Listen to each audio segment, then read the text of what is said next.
Donc bonjour à tous, ici c'est Jean-Jean, alias Jean-Jean la bricole, et sur cette chaîne on parle crypto-monnaie, et ma spécialité, vous le voyez ici, c'est le minage de crypto-monnaie par GPU. Donc c'est quelque chose qui a été très très profitable sur ces 2 dernières années, ce qui m'a permis de m'équiper pas mal, et aussi de monter la chaîne, mais en ce moment c'est vraiment pas la joie.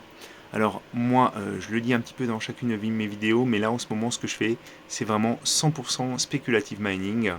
Je vais sur des projets que je connais et dans lesquels je crois, et puis des nouveaux projets qui émergent, en espérant que ça puisse être rentable.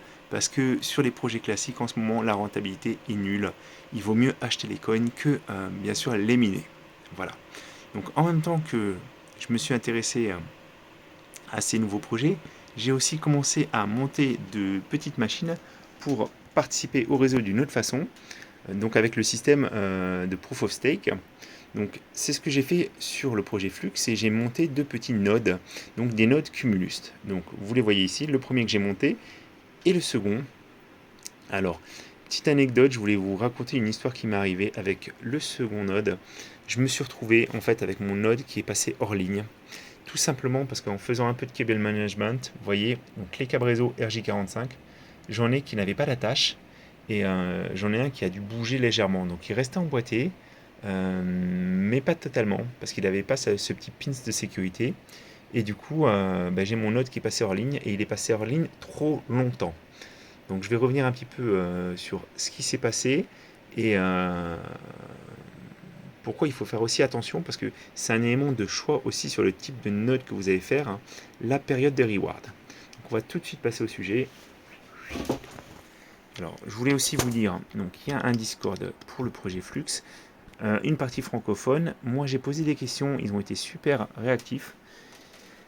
Et encore une fois, moi j'essaie de vous partager mon expérience. Je ne fais pas forcément toujours les bons choix, hein, donc il faut aussi garder ça en tête. Alors, une des premières choses que je voulais vous dire aussi, c'est qu'il y a bientôt un halving. Un halving, ça va consister à la diminution en fait de la récompense de minage et de staking par deux. Voilà, donc là où vous touchiez un flux, vous ne toucheriez plus que 0,5 flux. Voilà. Donc ça va avoir une incidence, ça devrait avoir une incidence sur le prix, mais ça va aussi avoir une incidence sur vos gains en crypto-monnaie, en flux. Donc faites bien attention aussi, ça arrive très rapidement parce qu'on est presque, on est à moins de 70 jours. Voilà. Et au niveau toujours du node, bon, moi j'ai trouvé plein d'informations. Des gens ont partagé des informations très utiles. Je vous en montre une. Alors j'ai dû masquer mon IP parce qu'elle apparaissait autrement. Mais vous avez un site en fait qui vous permet de dire quand est-ce que vous allez toucher en fait le reward. Il faut savoir qu'en fait le reward sur le flux, ça dépend en fait de la machine que vous avez. Sur les Cumulus, c'est un reward qui est environ une récompense donc qui est environ tous les 15 jours.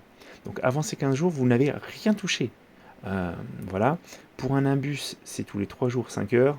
Et pour un stratus, c'est tous les 2 jours 19 heures. Voilà.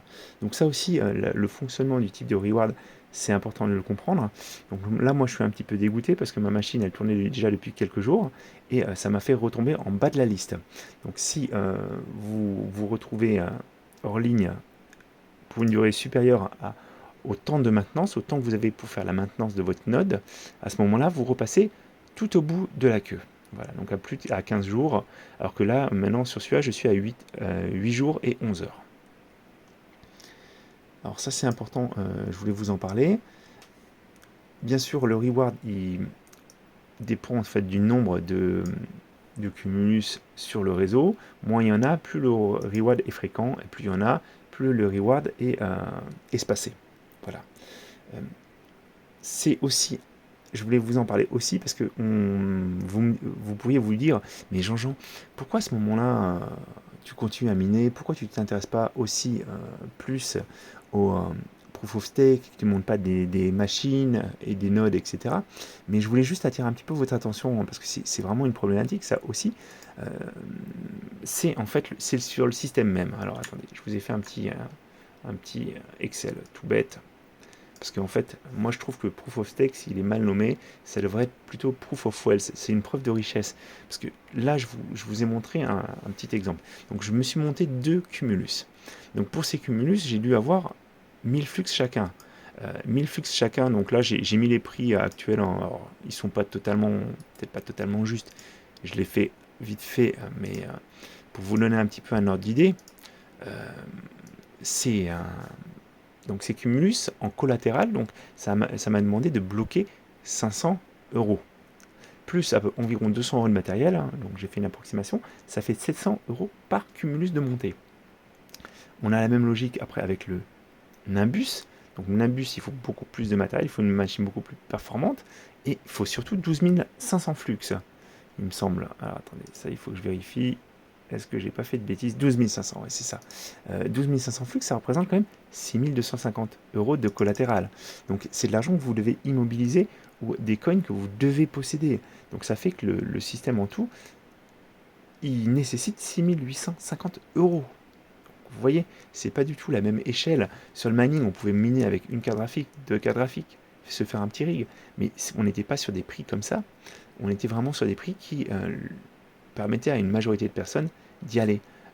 Encore une fois, le projet Flux, c'est aussi parce que c'est un projet qui a bien décollé. Au début, le prix du Flux était bien plus faible. Donc le coût d'une machine était beaucoup moins important. Mais vous voyez quand même, et puis vous voyez 21 000 euros pour monter un Stratus. Voilà. On a le même problème aussi, c'est pas un problème qui est simplement sur le projet Flux, mais vous voyez, si on veut avoir un nœud Ethereum, il faut 32 Ethers. Donc 32 Ethers, à un moment, ça coûtait énormément d'argent, mais même à 1200 euros l'Ether, ça fait 38 400 de collatéral, plus le matériel. Et dans le cadre de l'Ethereum, en plus, qui est vraiment 100% en Proof of Stake, on a cette problématique qui est que si un valideur ne valide pas correctement, il peut même se faire slasher. Donc une partie des 32 Ethers qu'il a apporté au réseau peut lui être retirée. Donc ça va encore plus loin. Je ne vais pas rentrer dans les détails ici parce que vraiment je voulais juste vous parler un petit peu pourquoi aussi Jean-Jean il va pas pleinement dans le Proof of Stake, parce que c'est quelque chose qui vraiment n'est pas pour tout le monde. Bon, ça m'a permis d'apprendre plein de choses informatiquement, et ça me sert aussi même pour le minage, donc ça j'en suis très très content. Mais je voulais vous en parler. Et vous voyez donc aussi pour le projet Raptorum, c'est aussi pour ça que moi je ne me suis pas monté de node.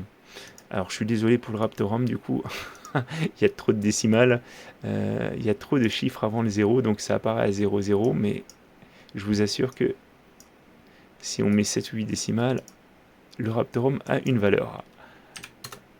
Voilà, ouais, vous voyez, j'ai réussi à le faire apparaître. Ouf. Donc le coût du node, c'est quand même environ 3800 euros. Après le coût du matériel, donc il faut aussi immobiliser 4000 euros. D'où l'idée de créer un node partagé. Alors je suis en train d'avancer sur cette histoire de node partagé.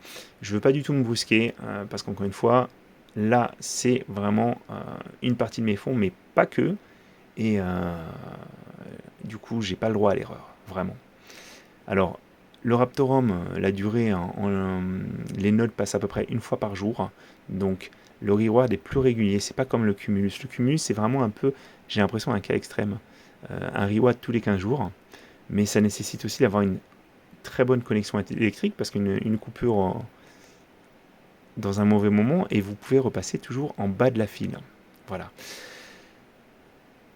Voilà ce que j'avais à dire en ce moment pour le système, alors qu'on soit bien d'accord que le projet Flux, le projet Raptorum, c'est des blockchains hybrides, c'est pas 100% proof of stake, c'est pas comme l'Ethereum, vraiment. C'est vraiment différent. Moi, je prends pas autant de plaisir, il n'y a pas le côté overclocking sur les petits nodes qu'il y a sur mes cas graphiques. Ils sont tout mignons, je peux les monitorer à distance, mais c'est pas du mining. C'est pas du mining, et j'ai vraiment pas envie d'arrêter mon rig.